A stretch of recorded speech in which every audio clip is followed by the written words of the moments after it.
Hello, I'm going to talk about asparagus, how to plant it, how to grow it, how to care for it, and how to harvest it.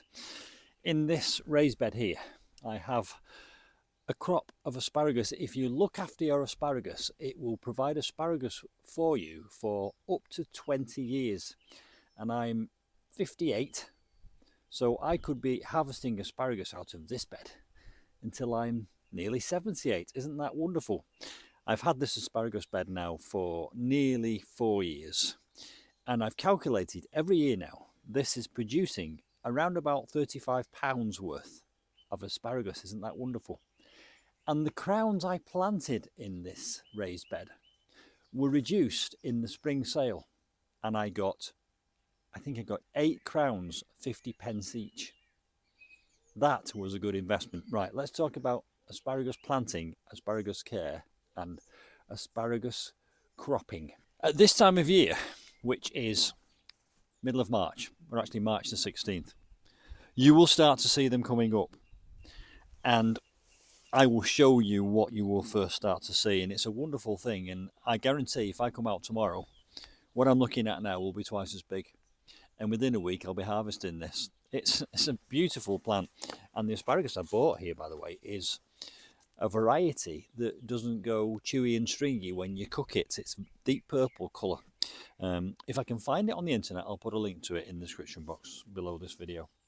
Right, when you buy asparagus crowns, I haven't got one to show you, but I did do a video on it, so if you want to see them, you can see the video. I'll link it below. They're like a spider. They're like a bare root spider like that, and you can see which is down because the roots get thinner at the bottom, and then it's got a top. And what you do essentially, and I'll bring the camera in close and I'll show you over that side where there's no asparagus. If I clear this through here like this, what you do is you make a channel on either side of a small mound like that, and then you plant your crown over that so that it's got its roots dangling into the earth on either side, and the middle bit of the crown is raised on here. And again, you can see this in my full video on asparagus. And then you bury it and you leave it, and the next spring it starts to grow. Now the thing with asparagus, after you planted it, just remove these weeds, you're not supposed to harvest it for a couple of years. Having said that, again, this variety here, it said very clearly on the packet I could harvest it after year 1. Right, while I'm here, I've got my grubbing hoe here. Asparaguses don't like competition, so get in there, being careful not to damage any of the sprouts that are coming up, and remove the weeds. This is a brilliant little thing. It's called a grubbing hoe. So easy to use. You can dig, you can get underneath things, you can push and pull soil around. It's almost like a rake, and you see the weeds coming through. So get rid of all your weeds, and do be careful when you're doing this not to damage those tiny little delicate shoots that are coming out of the crowns. And what I've noticed is, as time goes by, the crowns are getting wider, so I'm looking out for shoots a bit further away from where I originally planted it. Now, whilst I'm carefully rooting around for weeds here, I'm also breaking up the soil surface, which is good because it aerates the soil surface. And what I've found is, because you don't know where the next asparagus spear is going to shoot up from, I'm a little bit wary about being too aggressive when I'm doing the weeding. And what I tend to do is, in the spring, summer time when you're harvesting, I'm out here most mornings cropping, taking stuff out, taking asparagus out. So I'll pull a few weeds out every time I come out.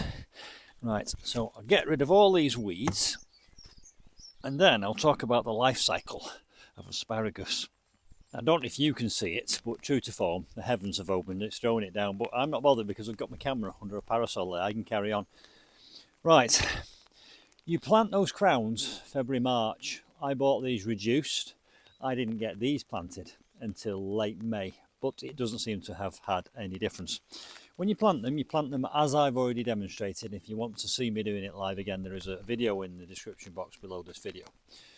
And I planted 2 rows on 2 raised mounds, filled them back in, and I waited until the following year.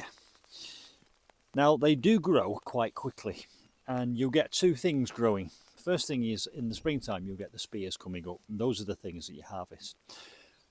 Whilst we're talking about spears, I ought to tell you how to harvest them, how to cut the crop. Get a very sharp knife and just go in below the soil surface at a diagonal and just pull it off. It's as simple as that. There's no mystery or mystique to harvesting asparagus. And it seems to me that the more you cut, the more it grows. You'll do that from when it starts to produce spears, which is late March to late May. And then at the end, when they start to weaken and they're not coming up as often, you stop harvesting and you let those spears grow. And they will grow up to about 4 or 5 feet, and it looks like a dill. It's a very fine. Well, you've seen those asparagus ferns. It's like one of those asparagus ferns, and it's very high.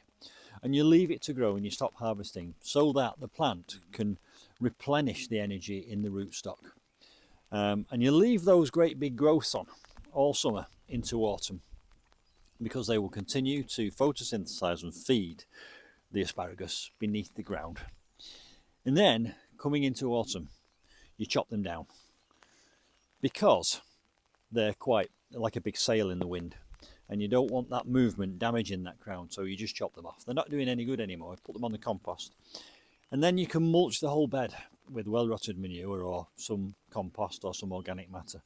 And again, over the winter, that leaches down and feeds the crown. So the crown, which is underneath the surface, dormant for the winter, has had all its energy restored, and it's just waiting for the following spring. A couple of other things, they are very thirsty, so you need to water them a lot. So have a water butt nearby, and they like deep roots. This is why this bed is brilliant, because it's got a lovely deep, well, it's nearly 1 metre deep. If they're not in the earth and they're in a bed like this, they want a deep root. Now these canes here that you can see, they're not actually doing anything other than they are telling me where there is an asparagus crown. In other words, where I got a crop last year at the end of the season, I put a cane in so that I could look out for them this year, so I can take those out now. They're not really doing anything. And incidentally, I'm going to put some lovely red sunflowers along that side where there used to be some crowns. And I think that's more or less it. I will put some notes in the description box below this video, and I will probably put them up the side of this video. But yeah, plant them in February, March, wait a year, harvest them the following year. After you've harvested them for a few months, let them grow into plants, cut the plants down in August, keep them well watered, they don't like competition, and feed them. And if you do that, you'll have asparagus for the next 20 years. Isn't that wonderful? Don't forget, if I can find the link to that asparagus, I'll put it in the description box below this, and I will also put the link to this wonderful tool in the description box below this video.